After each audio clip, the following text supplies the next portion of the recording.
Good morning friends. तो जैसा कि आपको प्रखर सर ने बताया था कि अब आपके इस यूट्यूब चैनल मंत्र क्लासेस पे अब आपकी जीएस की क्लास भी स्टार्ट होगी।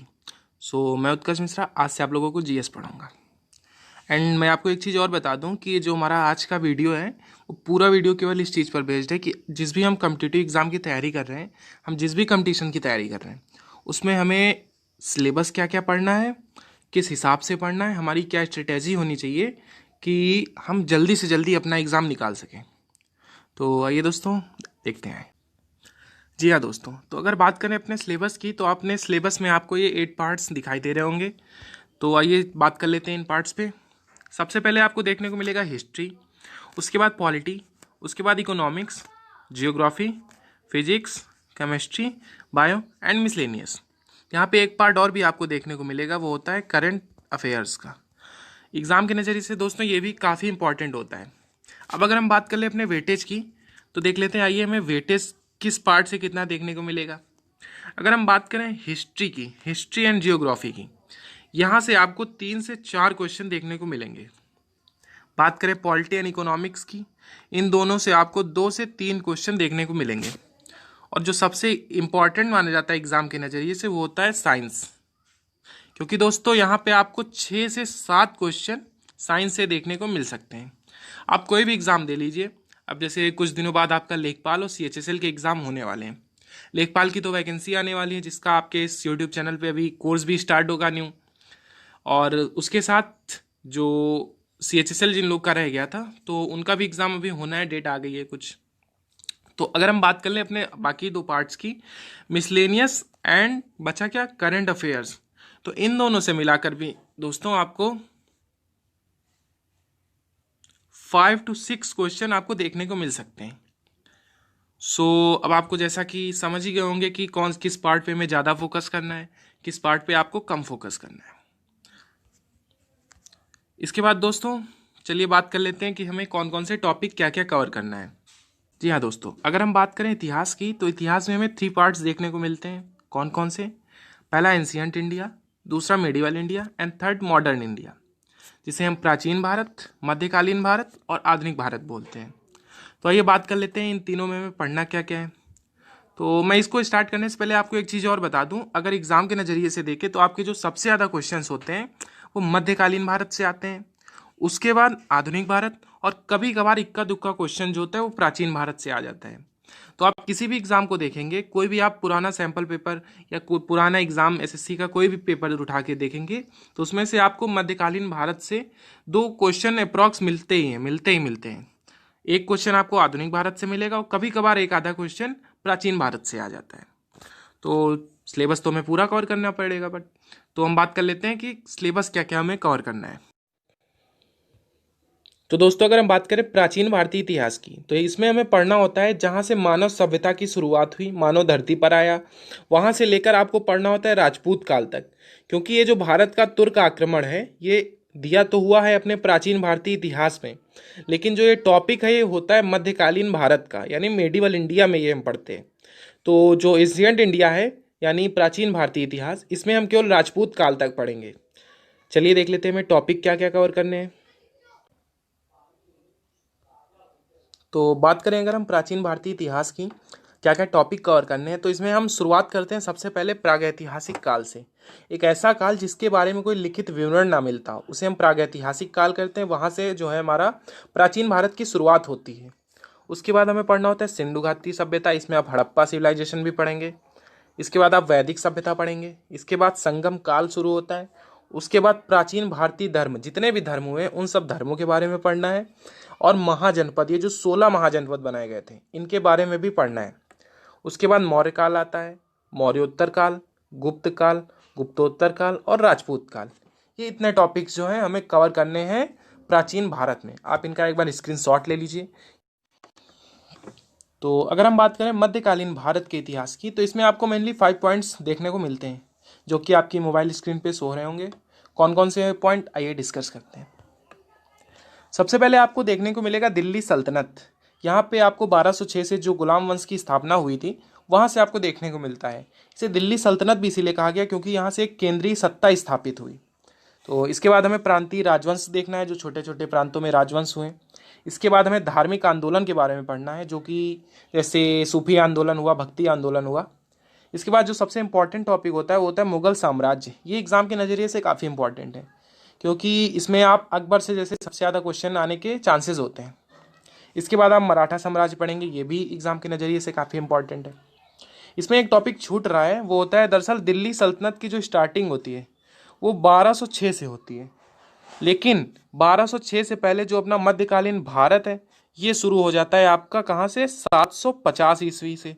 तो 750 से जो 1206 के बीच का काल होता है वो आप पढ़ते हैं पूर्व मध्यकालीन इतिहास में।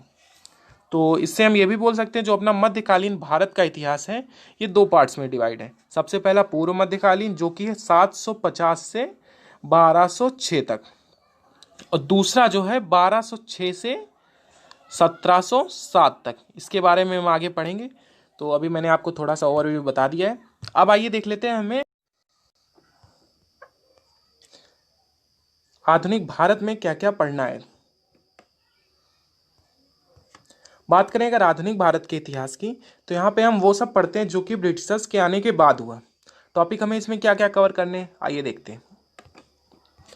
बात करें अगर हम टॉपिक की, तो यहाँ पे स्टार्ट होता है अपना यूरोपीय कंपनियों के आगमन से। ईस्ट इंडिया कंपनी, बंगाल और इनका भारतीय अर्थव्यवस्था पर क्या प्रभाव पड़ा, जो ब्रिटिशर्स ने अपनी आर्थिक नीति चलाई। 1857 का जो विद्रोह हुआ, उसके बाद जो छोटे छोटे जन आंदोलन और ये जितने भी विद्रोह हुए इन सब के बारे में हमें पढ़ना है। इसके बाद ब्रिटिश शिक्षा हम कवर करेंगे, ब्रिटिश भारत पर जो उन्होंने शिक्षा के लिए क्या किया, समाचार पत्र जो स्टार्ट हुए और जो संस्कृत का पुनर्जागरण हुआ है समाज में, वो सब हमें पढ़ना है। इसके बाद हमें गवर्नर और गवर्नर जनरल्स के बारे में पढ़ना, भारत में जितने भी गवर्नर आए, जितने भी गवर्नर जनरल अपॉइंट किए गए, इन सब के बारे में कवर करना है। कुल मिलाकर समझे तो हमें इसमें कवर कहाँ तक करना है, भारत विभाजन तक। लेकिन इस बारे में कुछ बुक्स अलग बताती हैं, कुछ बुक्स अलग बताती हैं। जैसे क्या, आप कुछ बुक्स देखेंगे तो उसमें आपको दिया होता है कि जो हमारा मॉडर्न इंडिया पीरियड है कहाँ तक है, 1964 तक। लेकिन आप कुछ और बुक्स उठा के देखिए ल्यूसेंट ट्यूसेंट, तो उसमें आपको मिलेगा केवल 1947 तक। इसका दरअसल कॉन्सेप्ट ये होता है 1964 में जवाहरलाल नेहरू जी की मृत्यु होती है, तो वही कुछ बुक्स जो हैं उसको मॉडर्न इंडिया का आधार बना लेती हैं कि हमें यहीं तक कवर करना है टॉपिक। लेकिन जो कुछ बुक्स होती हैं वो 1947 यानी भारत की आज़ादी तक ही उसको सीमित रखती हैं। तो इसके बारे में आप बिल्कुल भी टेंशन ना लीजिए, आपके जितने भी इंपॉर्टेंट टॉपिक्स होंगे वो सबके सब कवर कराए जाएंगे। चलिए अब देख लेते हैं हमें इंडियन कॉन्स्टिट्यूशन, भारत के संविधान में क्या क्या टॉपिक कवर करने हैं। बात करें भारत के संविधान की, तो इसमें आपको ऐतिहासिक पृष्ठभूमि से लेकर के कहाँ तक कवर करना है, संविधान का संशोधन तक। क्योंकि ये जो लास्ट पॉइंट है अस्थायी संक्रमणकालीन और विशेष उपबंध, ये स्पेशल टॉपिक है, आपको पहले ही पढ़ा दिया जाएगा। तो लास्ट टॉपिक हमारा होगा संविधान का संशोधन। तो जो है हमारा जो कॉन्स्टिट्यूशन ऑफ इंडिया है, इसमें आप ये टॉपिक्स पढ़ेंगे। बात कर लेते हैं कौन कौन से। सबसे पहले आप उसकी ऐतिहासिक पृष्ठभूमि पढ़ेंगे, उद्देशिका और विशिष्ट लक्षण पढ़ेंगे, संघ और उसका राज्य क्षेत्र के बारे में पढ़ेंगे, नागरिकता के बारे में पढ़ेंगे, उनके जो मूल अधिकार हैं उनके बारे में पढ़ेंगे, राज्य की नीति निर्देशक तत्वों के बारे में पढ़ेंगे, मूल कर्तव्य के बारे में पढ़ेंगे, संघ की कार्यपालिका क्या है, राज्य की क्या कार्यपालिका है और भारत की न्यायपालिका क्या है, इसके बारे में आप पढ़ेंगे। इसके बाद हमें लोकतांत्रिक विकेंद्रीकरण के बारे में पढ़ना है, केंद्र राज्य संबंधों के बारे में पढ़ना है, निर्वाचन और भारतीय दलीय व्यवस्था क्या क्या है, कुछ वर्गों के संबंध में विशेष उपबंध जो कराए जाते हैं उनके बारे में पढ़ना है, हाँ राजभाषाओं के बारे में पढ़ना है, आपात उपबंध जो होता है उनके बारे में क्या क्या है हमें कवर करना है, और संविधान का संशोधन, जितने भी संशोधन हुए हैं आज तक उन सब के बारे में हमें पढ़ना है। ठीक है, तो अब हम बात कर लेते हैं जो हमारा साइंस है, general science, physics, chemistry and bio, उसमें हमें क्या क्या टॉपिक्स कवर करने हैं। तो अगर हम बात करें फिजिक्स की, तो फिजिक्स में हमें निम्न टॉपिक कवर करने होते हैं। इसमें आपको टॉपिक तो 8 दिखाई दे रहे हैं, बट ये टॉपिक्स हमारे 7 होते हैं, बिकॉज ये जो अपना हमारा 8वां टॉपिक है ये फिजिक्स पर जो मिसलेनियस क्वेश्चन आते हैं उसके लिए है। तो हम देख लेते हैं टॉपिक कौन कौन से हमारे। पहला टॉपिक है यांत्रिकी, फिर ध्वनि पढ़ना है, फिर हमें ऊष्मा पढ़ना है, फिर प्रकाश के बारे में, फिर विद्युत के बारे में, फिर चुंबकत्व के बारे में, और हमारा लास्ट टॉपिक होता है कंप्यूटर और इंटरनेट। इस 7 टॉपिक्स हमें कवर करने होते हैं। तो इसका कोर्स भी कोई ज़्यादा नहीं है, इसमें आप इजीली से मार्क्स गेन कर सकते हैं। अब आइए देख लेते हैं हमें केमिस्ट्री में क्या क्या टॉपिक्स कवर करने हैं। केमिस्ट्री में हमें वही टॉपिक्स कवर करने होते हैं जो कि हमने अब तक पढ़ रखे हैं। हम लोगों ने 11th 12th में जो टॉपिक्स पढ़े हुए हैं वही टॉपिक्स यहाँ पे भी केमिस्ट्री में आते हैं। कौन कौन से, एक तो हो गया अपना फिजिकल केमिस्ट्री, सेकंड हो गया इनऑर्गेनिक केमिस्ट्री एंड थर्ड हो गया ऑर्गेनिक केमिस्ट्री। यही 3 टॉपिक आपको केमिस्ट्री में कवर करने होते हैं। अब चलिए बात कर लेते हैं मैं बायो में क्या क्या कवर करना है। हमारा जो बायो का सिलेबस है वो भी बहुत ही छोटा है। इसमें आपको मात्र 6 टॉपिक्स कवर करने होते हैं। जीवधारियों का वर्गीकरण किस बेसिस पे होता है, क्या क्या होता है, कोशिका एवं कोशिका संरचना क्या क्या होती है, विषाणु एवं जीवाणु के बारे में भी पढ़ना है, पादप जगत और पौधों में रोपण के बारे में पढ़ना है, और जंतु जगत का जो आधुनिक वर्गीकरण है वो पढ़ना है, और सबसे लास्ट टॉपिक मानव शरीर तंत्र अनुवांशिकी मानव रोग, किस कमी से विटामिन ए कमी से कौन सा रोग होता है, इन सब जितने भी मानव शरीर के रोग होते हैं इन सब के बारे में पढ़ना है। तो एंड एक चीज़ मैं आपको और बताना चाहूँगा कि यहाँ पे आपको जो हमारा जो आज का टॉपिक जितने भी आपने जो पढ़ा है सब आपको हिंदी में दिख रहे होंगे, बट इस चीज़ के लिए आप बिल्कुल भी टेंशन ना लीजिए। जो हमारा सिलेबस के अगले वीडियो हैं जितने भी हम पढ़ाएंगे हम आपको हिंदी एंड इंग्लिश दोनों में कवर कराएंगे, क्योंकि बहुत सारे जो बच्चे होते हैं हिंदी मीडियम के होते हैं एंड बहुत सारे इंग्लिश मीडियम के होते हैं, तो उन्हें ये समझने में बहुत दिक्कत होती है कि यार ये हिंदी है, उन्हें हिंदी, इंग्लिश मीडियम वालों को हिंदी समझ में नहीं आती एंड हिंदी मीडियम वालों को इंग्लिश समझने में दिक्कत होती है। तो आप इस चीज़ की बिल्कुल टेंशन ना लीजिए। आपको जितने भी टॉपिक्स आपको पढ़ाए जाएंगे उसमें हिंदी और इंग्लिश दोनों में मैं पढ़ाने की बिल्कुल कोशिश करूँगा।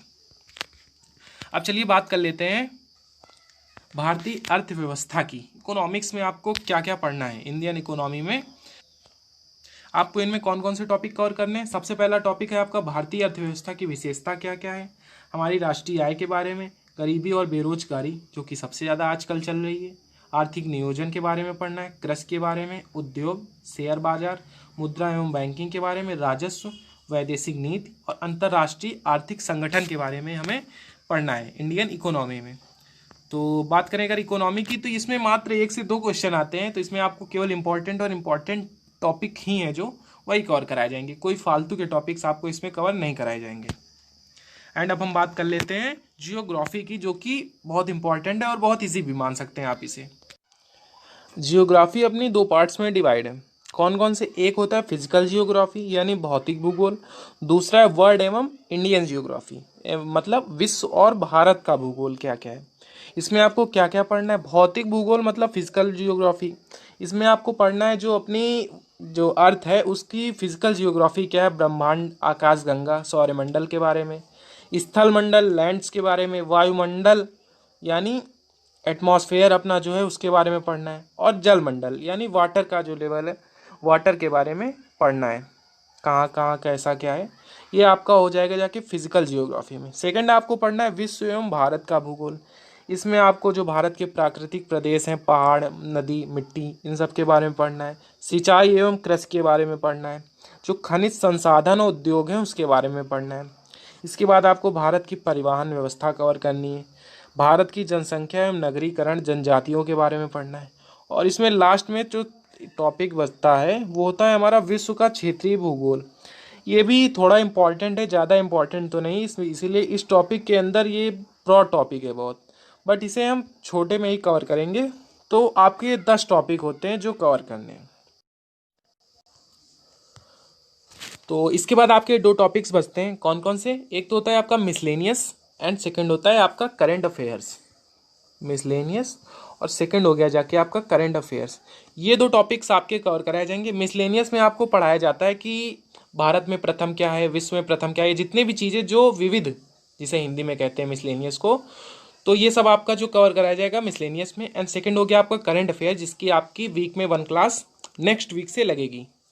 सो फ्रेंड्स आज का वीडियो यहीं तक रखते हैं। अगर वीडियो आपको पसंद आया हो तो लाइक कीजिए, सब्सक्राइब कीजिए एंड ज़्यादा से ज़्यादा शेयर कीजिए।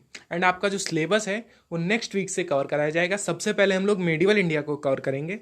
सो आज के लिए इतना ही रखते हैं। Thank you.